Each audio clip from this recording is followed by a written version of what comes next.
என்றும் சிலையான உன் தெய்வம் பேசாதையா.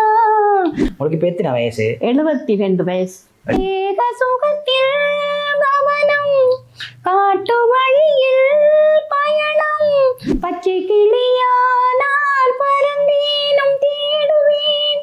இந்தியாவில் போய் பாடினா அகதியா போயிருந்து நினைப்பதெல்லாம் நடந்து விட்டால் யாரோ வருவார் யாரோ இருப்பார். இந்த பாட்டே காணும் பிறகு சாப்பாடு இருக்கு. நான் பிறந்த காரணத்தை நானே அறியும் முன்னே என்னவனே அழலாமா கண்ணீரை விடலாமா. அம்மாவுக்கு பிடிச்ச பாட்டு. என்றும் சிலையான உன் தெய்வம் பேசாதையா. கன்னடாவில் இருக்கிற மகளுக்கு ஒரு பாட்டு பிடிப்போம். நீ இல்லாத உலகத்திலே. சாப்பாடு செலவுகள் வருமானங்கள் எல்லாமே என்ன மாதிரி அதெல்லாம் யார் பார்க்கறது?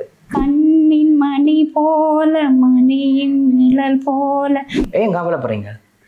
அது அப்பா ஓ இந்த இதை சொல்லி அப்பாட ஞாபகம் வந்துட்டு. சிறகில் என்னை மூடி அருமை மகள் போல வாழ